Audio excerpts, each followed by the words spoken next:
You guys are in a good mood, so let's open with stuff about the election. Listen, it's over, we can laugh about it.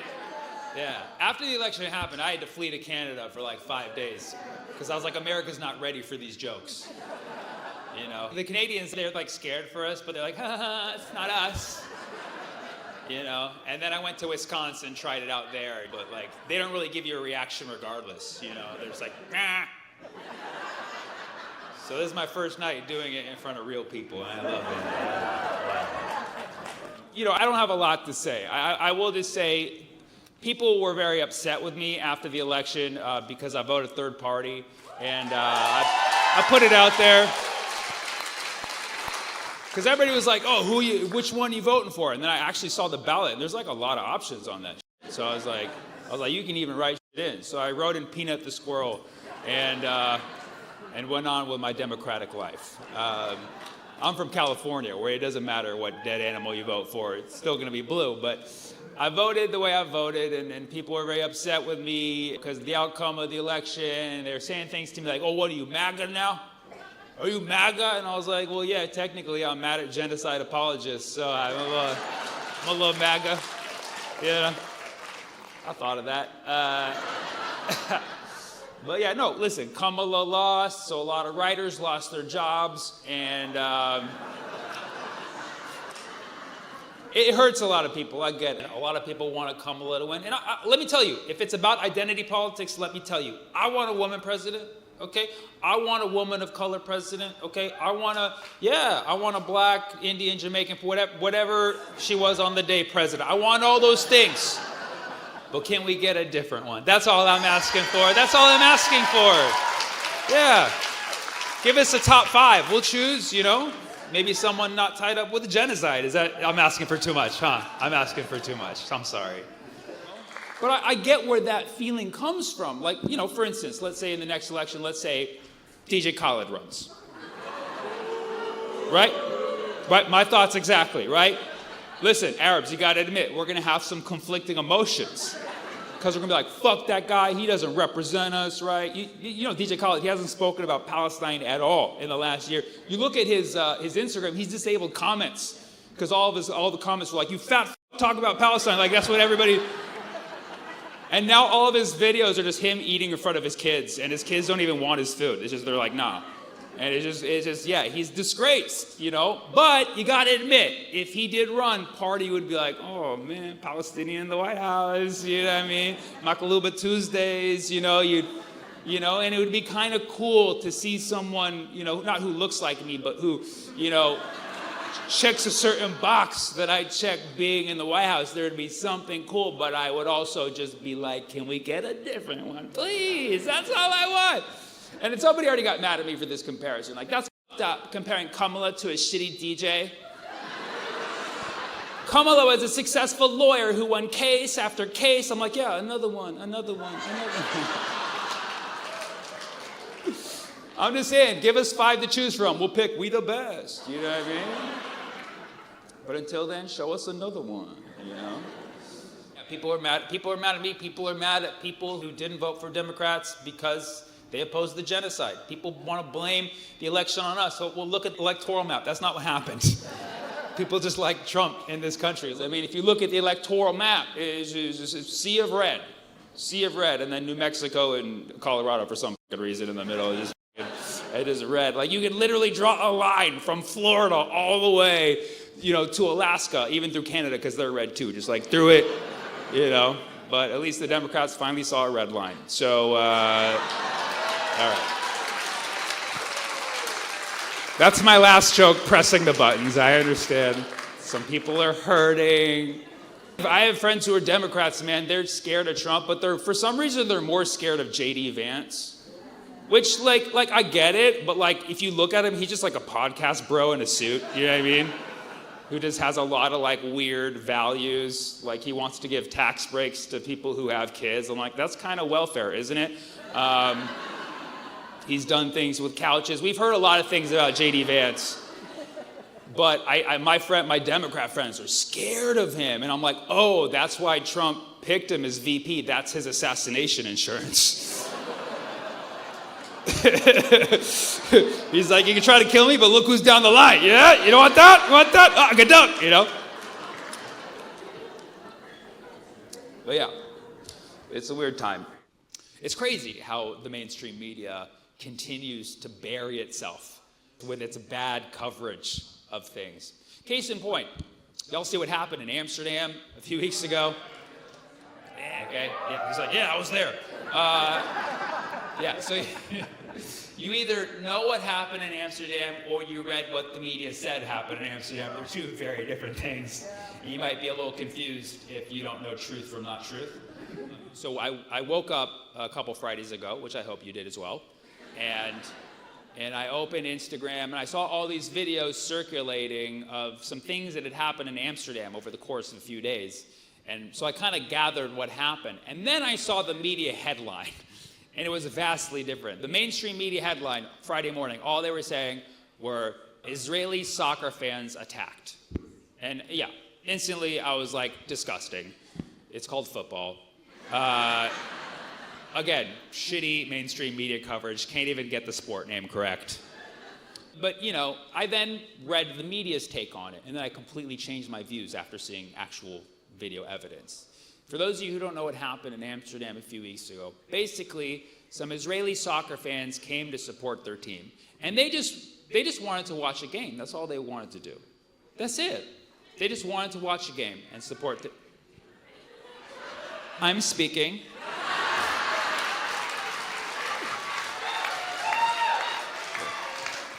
Notice I could hear you guys talking. That was all. Yeah. I did it twice. I was like, I'm speaking.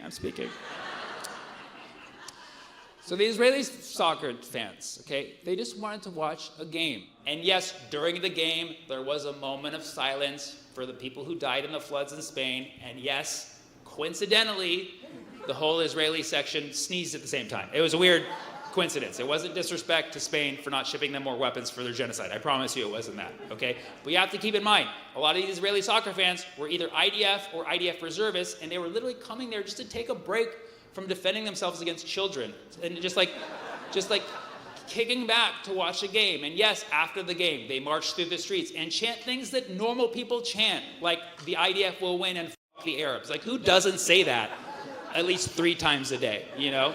They started chanting death to Arabs. Like, who doesn't wake up in the morning with a little death to Arabs on their mind? Yeah, sometimes my parents annoy me. I'm like, death to Arabs. Like, I get it. Trust me. Okay? And then, yes, they were walking around parts of town where there happened to be Palestinian flags. And yes, suddenly, accidentally, gravity reversed, and some of them accidentally went up a wall, scaled it, and ripped down the flag. And then they also started setting some fires, because who doesn't like setting fires in countries that you don't live in? This is a normal thing that people do. And okay, sure, they started targeting some cab and Uber drivers who they found out were pro-Palestine or Muslim or Arab, and they started fights with them. But cab drivers, sometimes they get you places late, you know, and maybe some of these Uber drivers didn't have a perfect 5-star rating. So, you know, maybe some punishments were due, okay? So after all of these events, by the end of the day, naturally, the cab and Uber drivers came together and, for lack of a better phrase, they kicked their little asses. Okay, that's basically what happened. Okay, now I have to make it very clear. I don't endorse violence. I don't think violence belongs in sports, except hockey, of course. You know, or football, or basketball. Actually, you know, let's keep violence in sports. I like that. But I'm not going to be up here and say that, you know, any person deserves violence. But I do believe that this situation followed the classic parable of around and find out, okay? So that is what happened. You don't with cab and Uber drivers. Cab drivers don't work for anyone. Did you know that? They do not have a boss. They're not on a clock. They can leave work at any time, okay? And then Uber drivers is like, you're not going to up their rating, you know what I mean? They can just decline if you want to get a ride. So it was just like a bad mistake. But of course, the media does their job of making this much better. So the media does the right thing, obviously, and invokes Nazi terminology, because like that's what was missing from this equation. They start calling it a pogrom, which, if you know what a pogrom is, that's state-sponsored targeting an ethnic group. So yeah, I didn't know that cab drivers and Uber drivers now work for the state. But apparently, according to that logic, they do. I heard people saying things like, oh, Jews are no longer safe in Amsterdam, just like in the time of the Nazis. Like, let me get this straight. You're telling me that military-aged men came to a country that wasn't theirs, marching down the streets, chanting death to a subgroup, and then vandalizing property and targeting people. I believe they are the Nazis in this case. I'm sorry. You're not great at analogies. The worst take I heard was, if Anne Frank was alive, she wouldn't be safe in Amsterdam yet again. I mean, come on, dude. Anne Frank was a wise young woman who knew right from wrong. If Anne Frank was alive, she'd be in the streets beating those hooligan asses with the cab drivers too. She'd be like, I died for you, motherfucker. Stop acting like little bitches.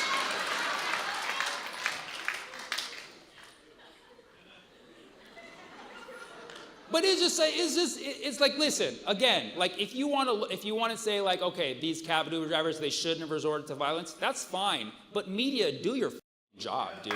Cover the story right, and you wonder why nobody watches you anymore.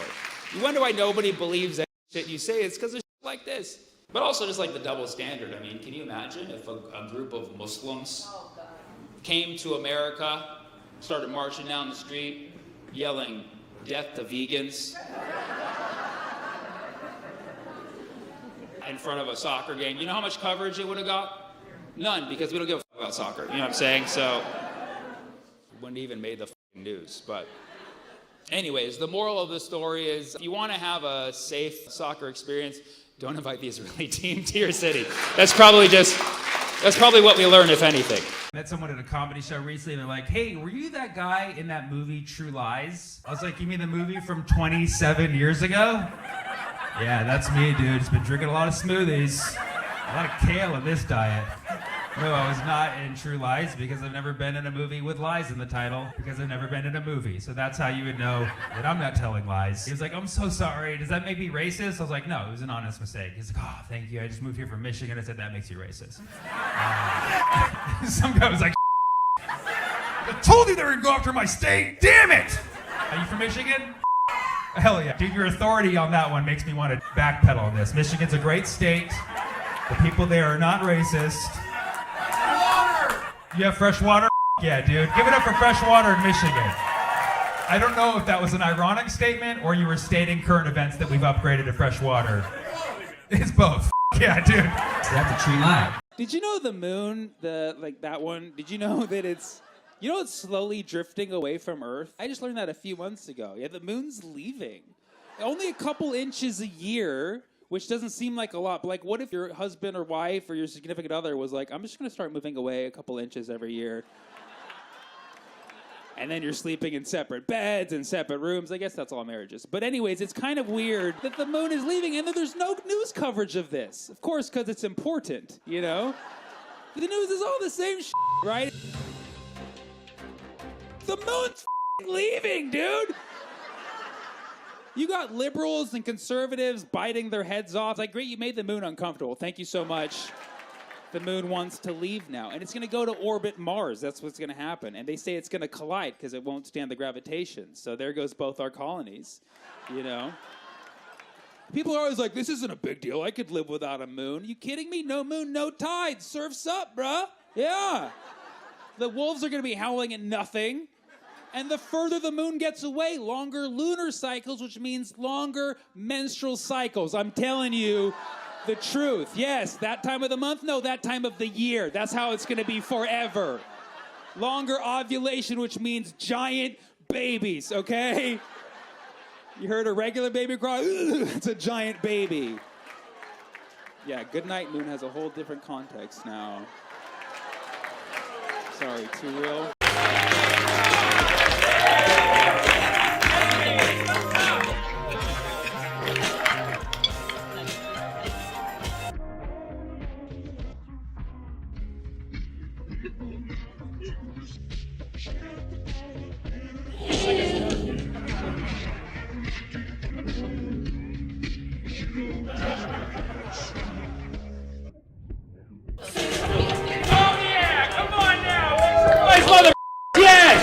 Electric feel, come on! Who knew that one? Only 5 people. Sorry, I got too close too fast. 6 feet. See, look, I know my 6 feet. This is exactly 6 feet. But when I was like this, he backed up and we had it. And then he had the mask ready. That was a test. Because if he failed, I'd say, you need to go to the back row. You're not ready for the front row. And you were panicked for him, which means you belong here too. And these guys just laughed because we need some of that as well. This is cool. You know, we don't get to do this much more any much more. You know what I'm saying? We don't much get to any often anymore. Much we don't get to any much often, we don't.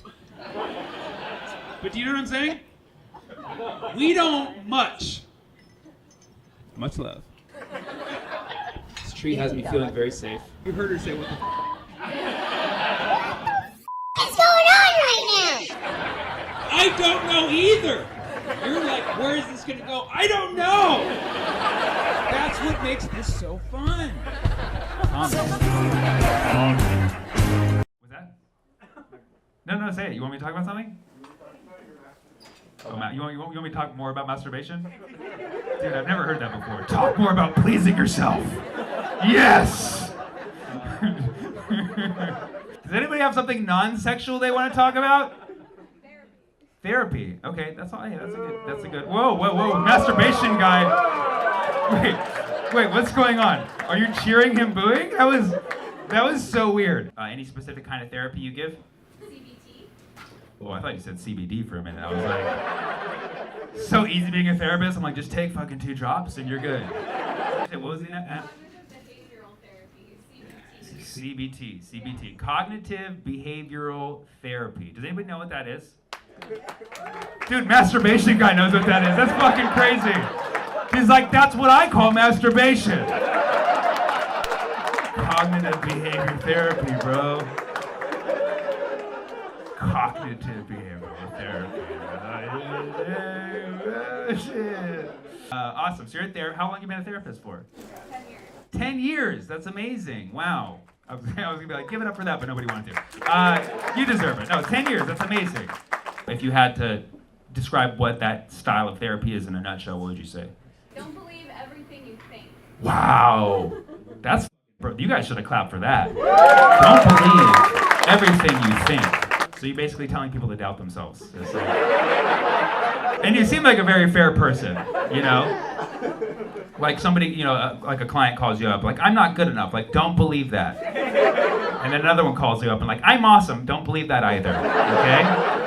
I took therapy last year because I quarantined with my family in 2020, so I'll need therapy for the rest of my life. So, I had this problem where I would always think that I'm a bad person because of interactions with other people. I'd be like, oh, I didn't give this person enough time of day. I didn't tip this person enough. He broke it down for me in a way I never thought. He said, you're not a bad person. Just the fact that you're having those remorseful thoughts shows that you're a good person. So last week, I punched someone in the face, and I immediately apologized. I said, no, I'm so sorry, and I'm not a bad person. I just want to let you know I punched you in the face because I'm really sorry about it. And then I fired my therapist too because I'm good now. And he was like, why? I'm like, because I'm not a bad person, you know? And then he's like, is that because I'm not good enough at therapy? I'm like, don't believe everything you think.